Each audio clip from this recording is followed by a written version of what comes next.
A cana-de-açúcar chegou ao Brasil no século XVI, primeiro século da colonização.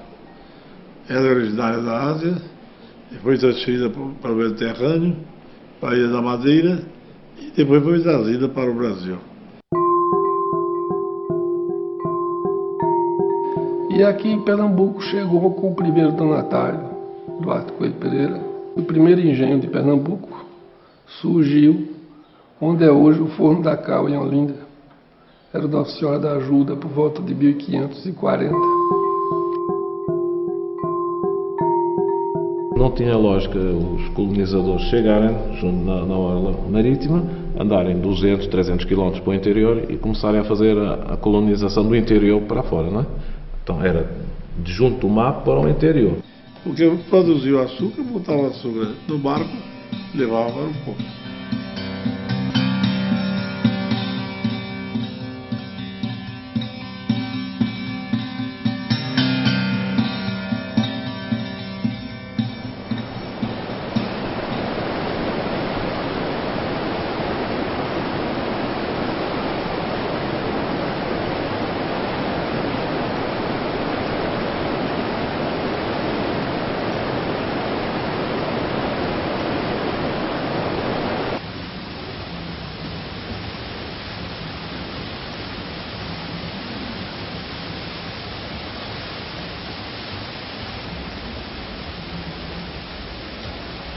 Todos os engenhos de Pernambuco, quer os engenhos reais, que eram aqueles movidos a água, quer os engenhos trapis, que eram movidos a tração animal, ou os engenhos depois a vapor, todos eles eram chamados de engenho banguê.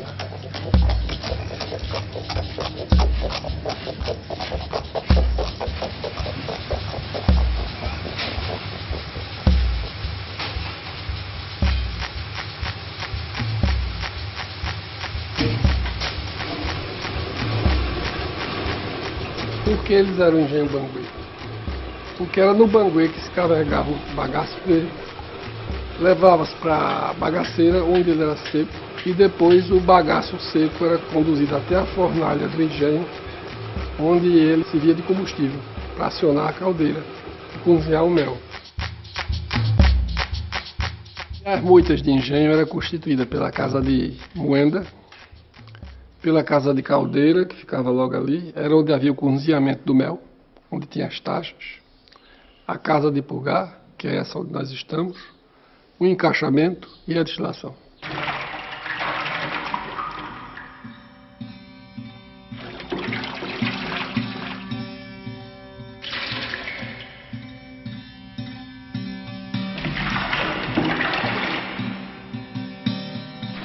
Aqui é onde era transformado o mel cozido que vinha da moita do engenho em açúcar mascavo.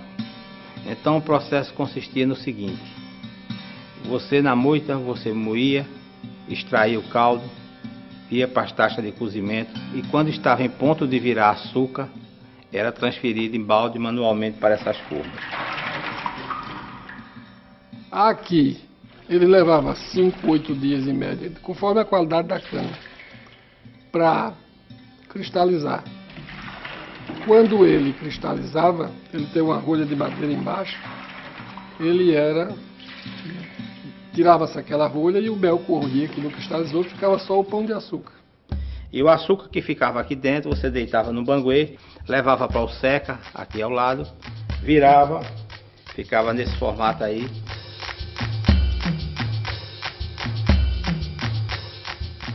Antes do advento das usinas, se purgava uma parte do açúcar mascavo, que era para aquelas famílias mais abastadas da cidade e do campo. Eles passavam a ter o açúcar branco. E o processo era através do maçapê, com a água que ia chupando as impurezas do açúcar mascavo. E o mel que ficava aqui, você produzia aguardente durante o ano todo, que era uma renda complementar que a propriedade tinha.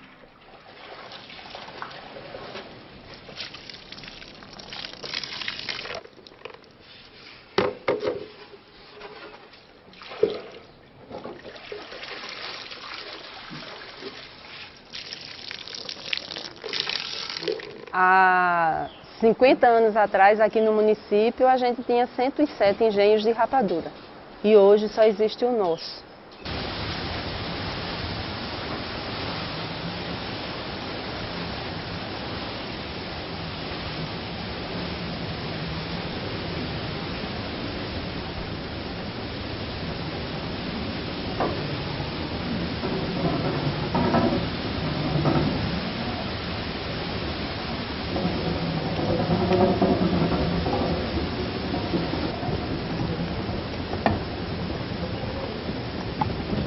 O caldo da cana, à medida que ele vai cozinhando, ele vai mudando de densidade, vai engrossando, vai mudando de tacho.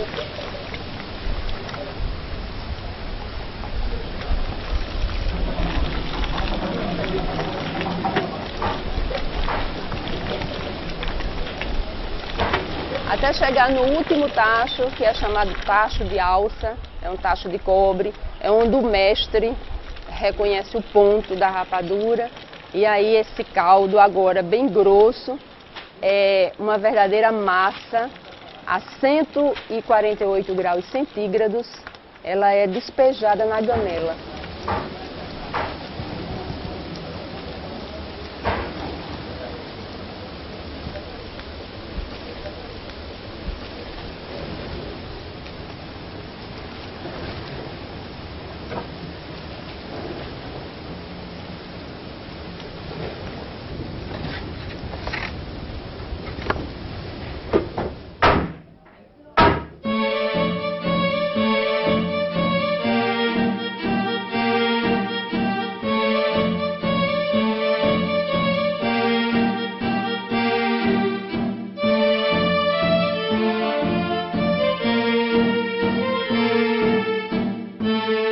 Esse engenho Itapirapurá, do ponto de vista histórico, ele é também muito rico porque ele preserva muitas edificações.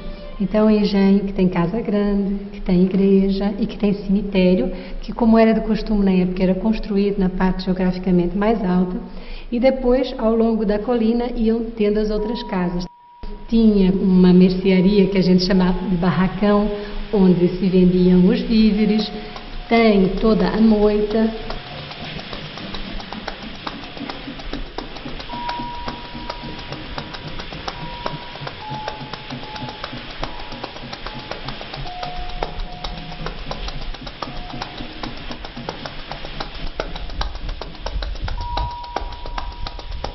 O que se chama casa grande nem sempre era uma grande casa. Casa grande é uma expressão que surgiu somente no século XIX, né? E que ficou, assim, sacramentada com o livro de Gilberto Freire, Casa Grande Senzala. Mas nem sempre se chamava casa grande, nem as casas eram grandes.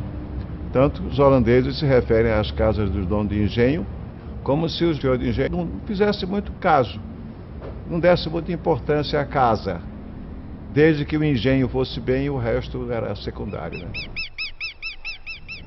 Com o tempo, né, principalmente no século XIX, é que a gente vai ver casas monumentais, onde realmente, por conta até mesmo da melhoria das comunicações, famílias passam a residir nas casas grandes, né?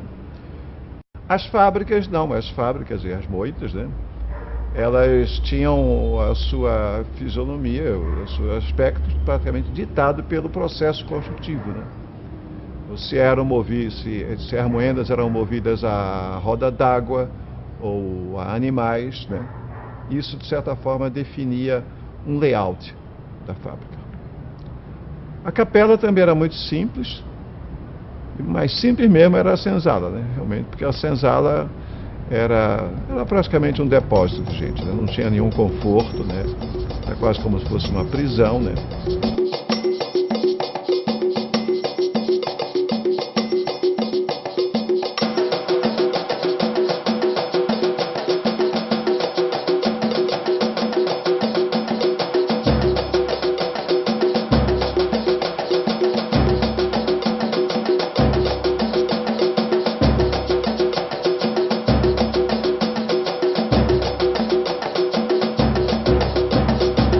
A casa grande, ela não era desse tamanho que a gente vê hoje, ela era uma casa bem menor, tanto que a casa ela é bem mais antiga do que a capela.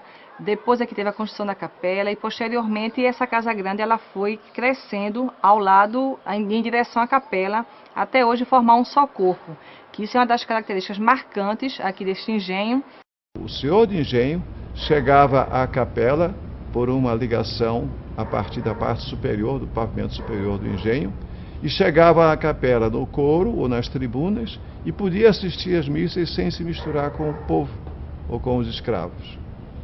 Quer dizer, é um tipo de arquitetura que mostra claramente a discriminação social.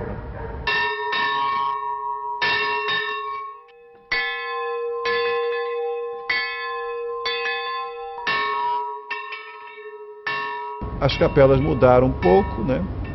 O que talvez se possa falar como característica marcante dessas capelas é um alpendre na frente, né?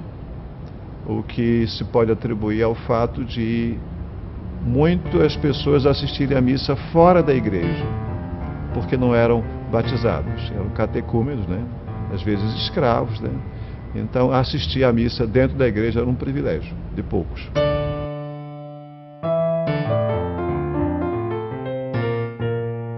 Antigamente o pai, né, era o dono, o senhor absoluto de todas as coisas. Era o Deus Todo-Poderoso. Ele ministrava seus bens, como também administrava os seus filhos, sua mulher, seus escravos. E eles tinham praticamente uma lei que era usada por todos eles, que tinha que os filhos que nascessem teriam que cumprir aquela lei. Então o primeiro filho ficava no engenho, onde ia trabalhar e dar continuidade ao trabalho do pai. O segundo ia ser bacharel em Direito, esse poderia sair, viajar, fazer da vida dele lá fora o que ele quisesse. O terceiro seria padre, o quarto seria médico e assim sucessivamente. Os rapazes, eles mandavam para a Europa. Com 10 anos, mandava para estudar na Europa. Um erro horrível. Se eles iam voltar para receber eles para os engenhos, para continuar, né? Não, mandava para a Europa. Quando voltava, não sabia nem português, quanto mais como tomar conta de um engenho. As mulheres não aprendiam a ler nem a escrever. Para não escrever para namorar. Não deixava. E casavam muito cedo. E viviam submissos aos maridos e aos filhos, né? E quando nasciam os filhos, já sabia com quem aquele filho ia casar e aquela filha a quem estava prometida. Geralmente os casamentos eram com os parentes, por causa da tal coisa de ficarem com a terra, com os engenhos.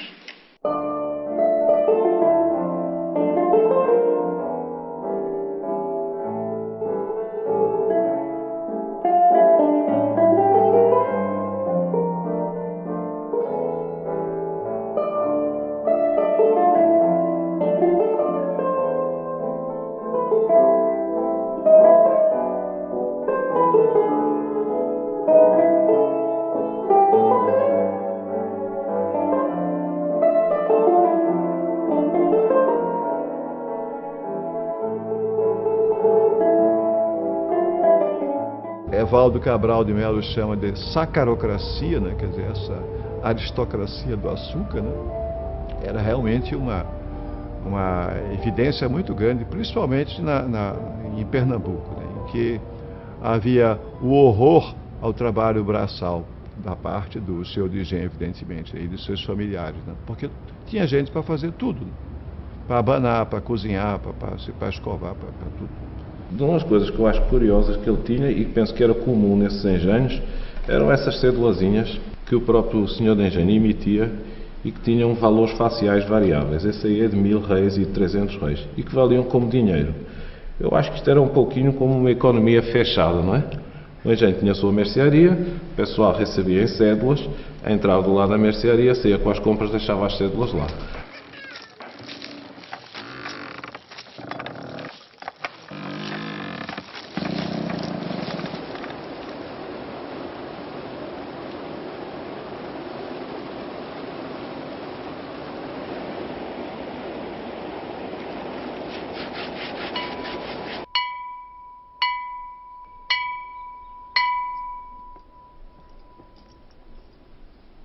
mão de obra do engenho, basicamente, era o escravo.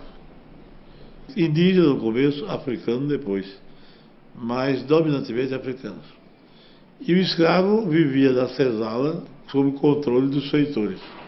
Além do escravo, havia os técnicos, o mestre de açúcar, o fazedor de aguardente, né? Que eram geralmente portugueses ou eram mestiços já, contratados para aqueles afazeres. Eu só não fui aqui cego de guia, bati a guia para cego eu fui. Eu cortei cana, pastorei boi, chamei boi, todo serviço de rico, não, mas de pobre, a maioria do serviço de pobre eu fiz. Serviço de engenho, né?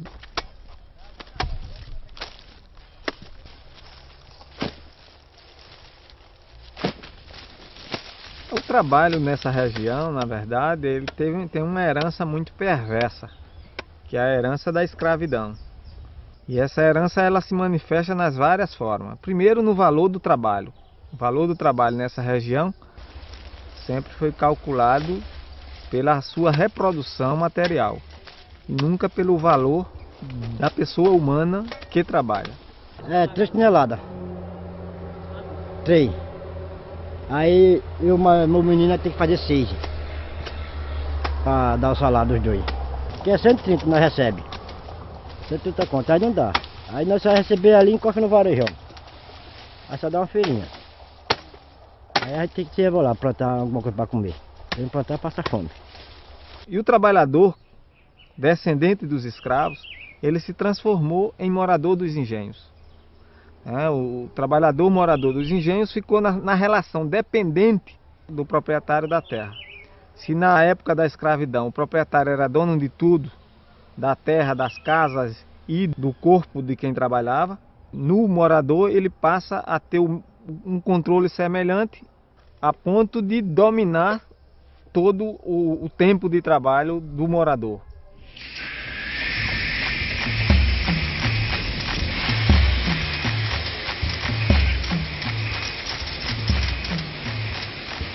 A partir do período republicano, alguns empréstimos são concedidos a um grupo, né, menor de senhores de engenho, muito restrito, e eles conseguem então estabelecer aqui o grande sonho deles, que era a mecanização da indústria agroaçucareira, e estabelecendo então as usinas. E o que aconteceu com o restante dos senhores de engenho de pequeno e médio porte? Esses se transformaram então em apenas fornecedores de cana. Isto aí levou a um processo aqui de fechamento dos engenhos da Mata Norte toda. Por exemplo, o município de Nazaré, que era junto com Buenos Aires e Tracunhaém, tinha cerca de 160 engenhos. Na década de 50, fecharam todos, com exceção de um que virou a usina Matari, porque eles não tinham como competir com o açúcar cristal. Por conta da própria complexidade da usina, ela criou um outro, vamos dizer assim, conjunto muito mais complexo de edifício, muito mais complexo do que o conjunto do engenho. Algumas deram origem a cidades. Por exemplo, Barreiros e Catende são cidades que surgiram de usina. Cresceram tanto que a cidade depende de tal forma da usina que ela se confunde com a usina.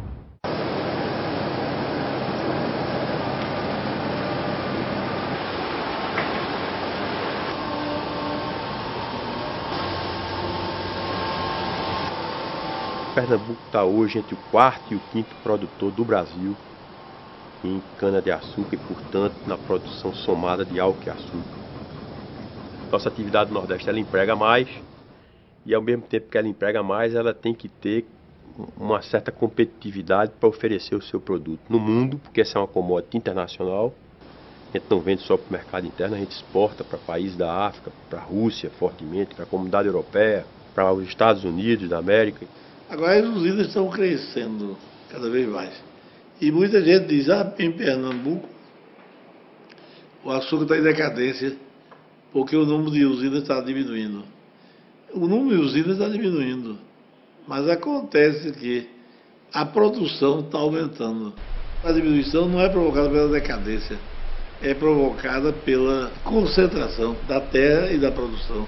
Na região tem 6 usinas e elas detêm 80% das terras. Então, quando ela passa a ter terra, essas terras, ela não tem interesse em ter morador, então todos os sítios são eliminados, as sedes são desmanchadas, que só interessa a terra limpa para plantar cana.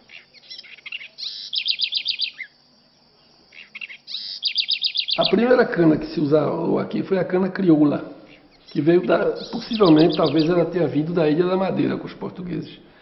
Não sei como ela resistiu tantos anos, ela foi cultivada durante 300 anos, a cana crioula. Depois da crioula veio a caiana.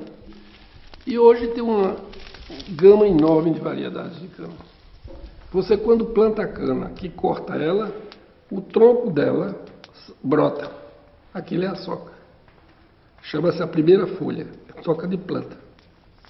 Quando você corta de novo, ela brota novamente, já é a riçoca. A pessoa depois já passa a chamar 3 folhas, 4 folhas, aquela cana não vai render muito não, porque já são 5 folhas. Quando a gente quer cortar crua, eles tocam fogo. A gente não toca, mas eles tocam, porque facilita para ele. Ele produz mais, tudo que ele produz mais, o retorno financeiro para ele é melhor.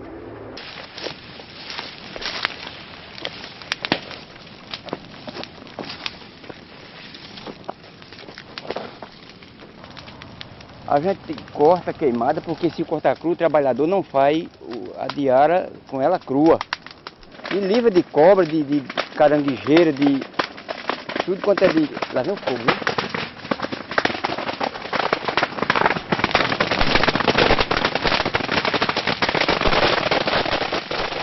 As terras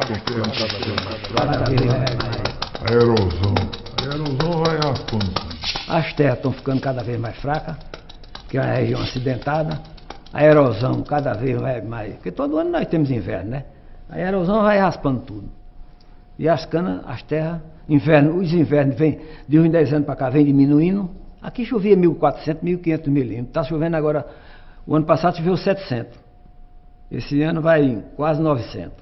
Então, esse plantio de cana que foi incrementado, talvez tenha sido um dos agravantes para a situação atual das constantes secas. Porque meu pai, quando tinha essa propriedade, ele só usava 1/3 dela para cana. A propriedade tinha 300 hectares, tinha 100 hectares de cana, o resto era mata e sítio de morador. Então, com o advento do Proálcool, os 300 hectares passou 300 hectares de cana. E todas as propriedades da região fizeram isso. Então, o que aconteceu? Você no município de Nazaré, da mata, tem 1% de mata.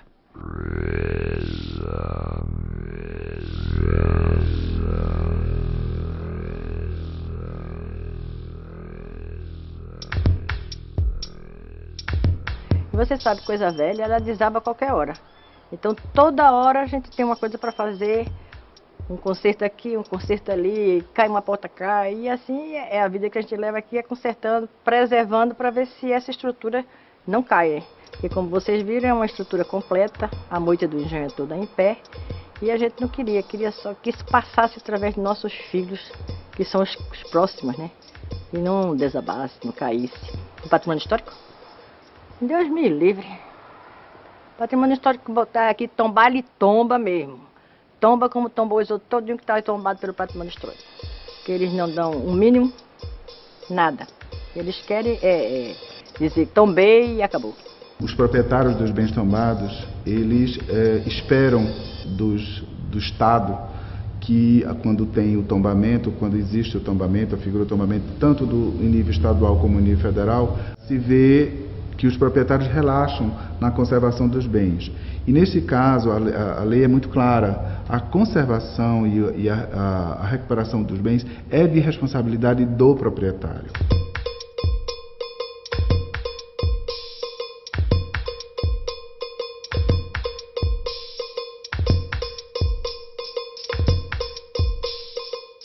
Mas o patrimônio veio e fez um serviço no telhado, ficou, por sinal, muito bom.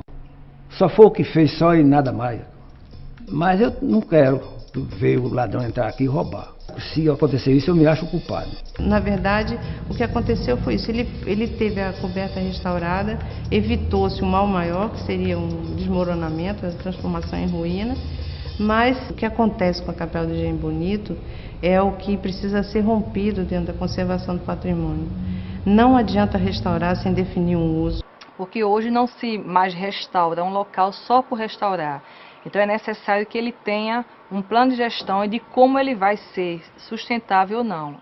E claro, a gente não pode pensar que vão ser preservados todos os engenhos de Pernambuco, mas é muito urgente se mapear isso, se estabelecer níveis de risco, o que significa níveis de perigo, de periculosidade e níveis de vulnerabilidade, para que se avalie as emergências, as prioridades. Você não tem que pensar sempre que tem que musealizar o nosso patrimônio. Por que uma casa grande não pode ser um ambulatório? Por que não pode ser um posto médico? Isso é útil. E é possível fazer isso sem descaracterizar o edifício. E torna-se útil e a sua utilidade é reconhecida por quem precisa.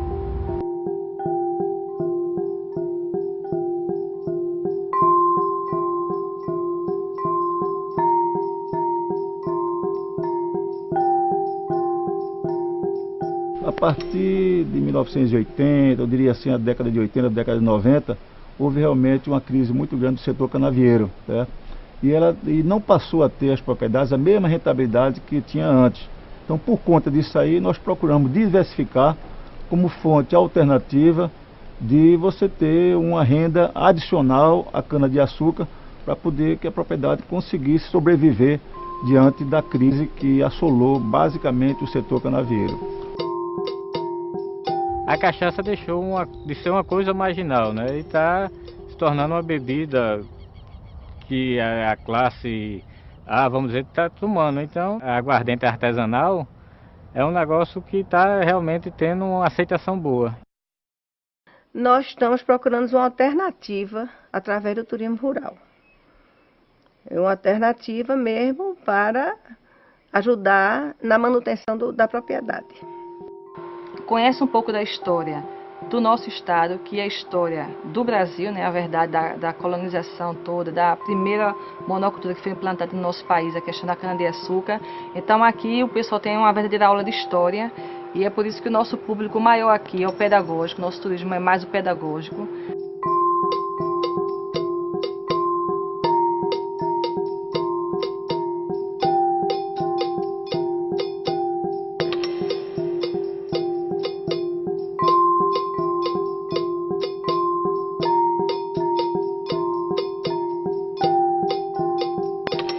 Como dizia o Dr. Zé Antônio Gonçalves de Melo, um historiador pernambucano, ele disse: a história de Pernambuco se confunde com a história do açúcar. Pernambuco é açúcar.